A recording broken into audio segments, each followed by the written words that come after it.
Baik, Assalamualaikum warahmatullahi wabarakatuh. Di sini kelompok kami, yaitu kelompok 4, akan membahas dan menjawab soal Keisel ED4, Chapter 11, P11.1, dan P11.2 dengan dosen pengampu Ibu Meilenia Rahma Salisa, SAK, MAK. Sebelumnya, perkenalkan anggota kelompok kami, yaitu ada Gita Safitri dengan NPM akhir 099, Eci Ramadhani Putri Arista dengan NPM akhir 102, Gita Kalifatul Hidayah dengan NPM akhir 115, Binar Atria Rasiana dengan NPM akhir 124, Rival Yani Nias dengan NPM akhir 216, Maharani Citra dengan NPM akhir 237, dan Safa Naila Alinka dengan NPM akhir 254.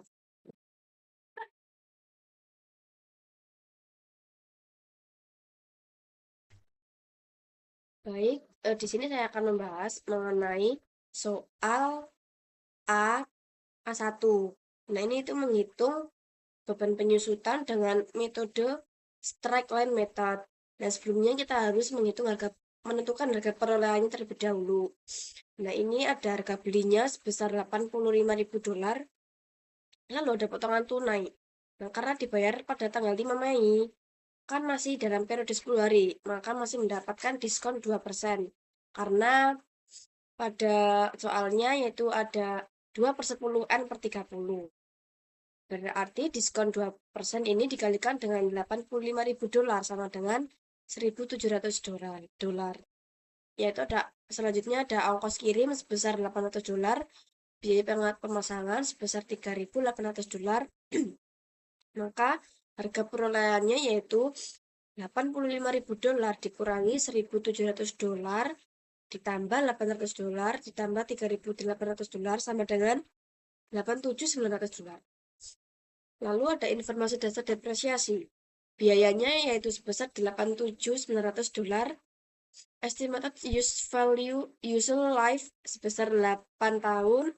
Residual value atau nilai sisa sebesar $1.500. Depreciation base sebesar $86.400, serta tanggal pembeliannya yaitu 1 Mei 2022.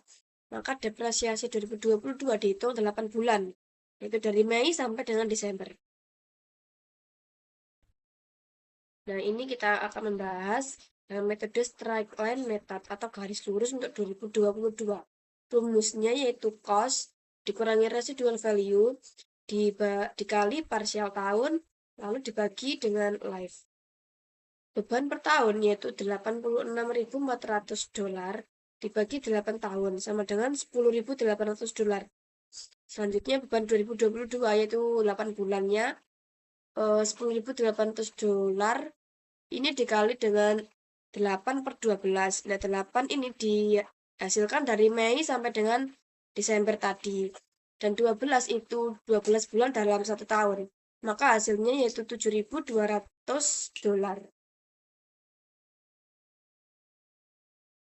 Baik, sebelumnya perkenalkan nama saya Eci Ramadhani Putri Arista dengan NPM akhir 102. Di sini saya akan melanjutkan pembahasan soal sebelumnya, yaitu saya membahas soal yang A2, yaitu menghitung sum of the years digit atau SYD pada tahun 2023.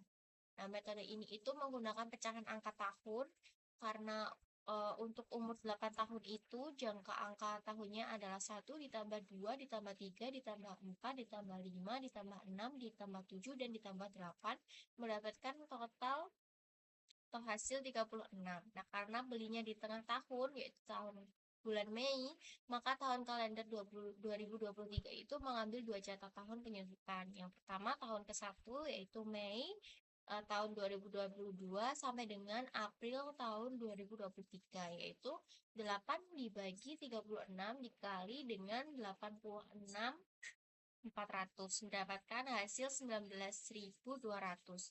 Nah, untuk tahun kedua yaitu Mei tahun 2023 sampai dengan April tahun 2024. Karena sisa 7 tahun, maka 7 dibagi 36 dikali dengan 86.400. Mendapatkan hasil 16.800. Nah, pada jatah beban di tahun 2023, sisa tahunnya ke tahun ke-1 yaitu Januari sampai dengan April itu 4 bulan, maka perhitungannya adalah 19.200 dikalikan dengan 4 per 12 mendapatkan hasil 6.400. Nah, pada awal tahun kedua yaitu Mei sampai dengan Desember itu 8 bulan, maka mendapatkan perhitungan 16.800 dikali dengan 8 per 12 mendapatkan hasil 11.200. Nah, pada total tahun 2023 itu 6.400 ditambah dengan 11.200, total dari kedua tahun tersebut mendapatkan hasil 17.600. Stopin. Nah, baik, selanjutnya A3 yaitu mencari dengan rumus double declining balance atau DDB pada tahun 2022. Nah, metode ini itu mengabaikan nilai sisa di awal dan langsung menggunakan tarif 2 kali dari garis lurus. Nah, tarifnya adalah 1 dibagi 8 tahun dikalikan 2 sama dengan 25%. Nah, beban fullnya 1 tahun itu 87.900 dikalikan dengan 25% mendapatkan hasil 21.975. Nah, untuk tahun 2022 karena 8 bulan jadi 21.975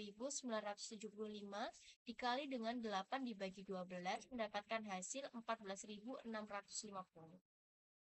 Untuk soal selanjutnya akan dibahas oleh rekan saya. Terima kasih.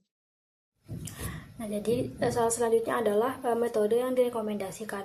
Nah, jadi dari soal yang B itu, presiden perusahaan ingin yang pertama itu dia itu ingin beban penyusutannya itu kecil dari awal. Terus yang kedua itu lebih besar di tahun-tahun akhir. Dan metode yang cocok adalah straight line method. Nah, karena kenapa begitu? Karena metode itu menghasilkan beban penyusutan yang sama setiap tahun, sehingga dibanding metode dipercepat atau SCD dan DBD itu beban awalnya itu lebih rendah, seperti itu.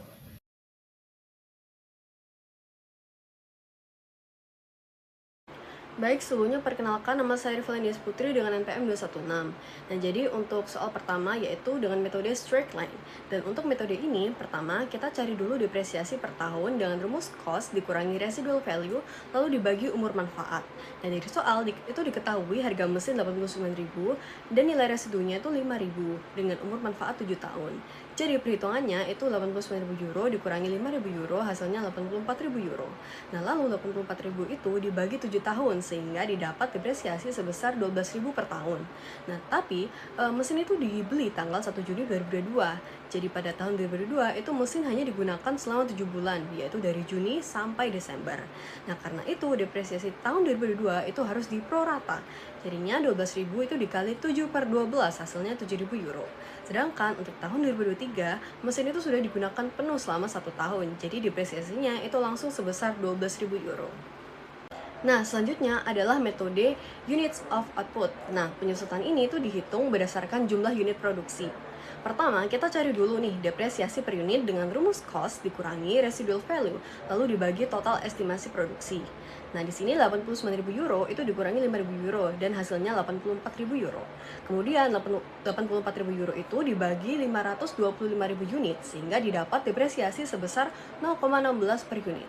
Nah, pada tahun 2022, mesin memproduksi 55.000 unit. Jadi depresiasinya itu 55.000 dikali 0,16 dan hasilnya 8.800 euro. Lalu pada tahun 2023, produksi itu sebesar 48.000 unit. Maka depresiasinya yaitu 48.000 dikali 0,16 dan hasilnya yaitu 7.680 euro. Baik, sebelumnya perkenalkan nama saya Dinar Atalia Rosiana dengan NPM akhir 124. Di sini saya akan menjawab dari soal yang C yaitu working hours. Nah, di situ diketahui terdapat acquisition cost atau biaya perolehannya sebesar 89.000 euro. Residual value atau nilai sisa sebesar 5.000 euro. depreciable base atau dasar penyusutan sebesar 84.000 euro karena biaya perolehan dikurangi nilai sisa, maka totalnya adalah 84.000 euro. Nah, terdapat tanggal pembelian pada tanggal 1 Juni tahun 2022 dan 7 bulan penggunaannya di tahun 2022. Terdapat useful life atau masa manfaatnya 7 tahun dan total jam kerjanya 42 per jam. Maka cara perhitungannya, jadi tarif per jam itu biaya perolehan dikurangi nilai sisa lalu dibagi total estimasi jam kerja. Maka 84.000 euro dibagi 42 per jam, jadi hasilnya 2 euro per jam. Nah, terdapat penyusutan pada tahun 2022 dan 2023. Nah, di tahun 2022 ini terdapat 6.000 per jamnya, jadi dikali sama 2 euro, maka hasilnya adalah 12.000 euro. Selanjutnya penyusutan pada tahun 2023 sebesar 5.500 per jam dikali 2 euro, maka hasilnya 11.000 euro. Baik, selanjutnya akan dilanjutkan oleh teman saya. Perkenalkan, saya Maharani Citra dengan NPM 237 akan melanjutkan yang sum of the year. Diketahui harga perolehan 89.000, nilai residu 5.000, dan umur manfaatnya 7 tahun. Dibeli 1 Juni 2022, lalu angka tahunnya 28 dari 7 ditambah 6 ditambah 5 tambah 4 tambah 3 tambah 2 tambah 1. Lalu menghitung depresiasi 2022-nya dari 84.000 dikalikan 7 per 28. 7 itu dari umur manfaatnya 28 dari angka tahun dikalikan 7 per 12 karena dibeli pertengahan tahun Juni itu. Lalu hasilnya 12.250. Lalu yang depresiasi 2023 langsung 84.000 dikalikan 6 per 28, hasilnya 18.000. Selanjutnya double declining balance. Diketahui harga perolehannya 89.000, umur manfaat 7 tahun, dibeli 1 Juni 2022, masa pemakaian di 2022 berarti kan 7 bulan. Yang pertama kita mencari straight line-nya, yaitu 1/7 sama dengan 0,14 atau 14,29%, lalu dikalikan 2 karena double declining balance menjadi 28,57%.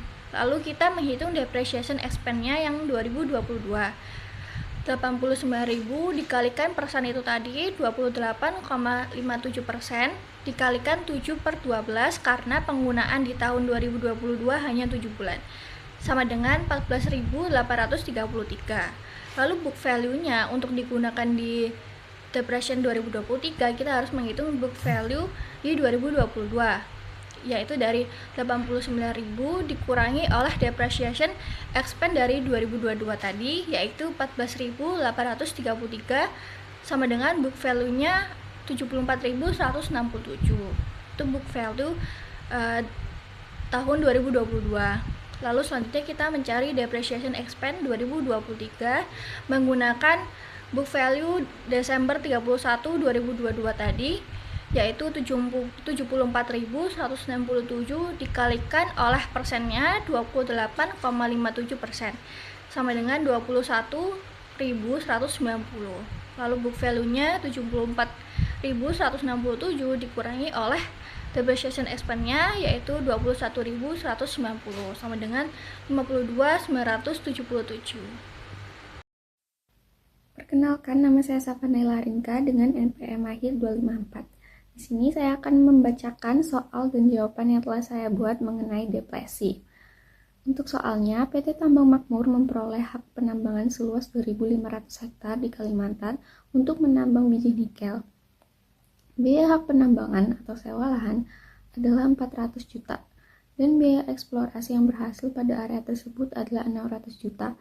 Selain itu, perusahaan mengeluarkan biaya pengembangan tidak berwujud atau intangible development cost untuk membuka dan mempersiapkan tambang sebesar 3 miliar. Ahli geologi PT Tambang Makmur memperkirakan bahwa tambang tersebut tidak memiliki nilai sisa atau residual value dan akan menghasilkan sekitar 500.000 ton biji nikel. Soal yang pertama, hitunglah biaya depresi per unit atau per tonnya. Langkah pertama untuk mengerjakan soal pertama yaitu dengan menjumlah seluruh biaya perolehan tambang.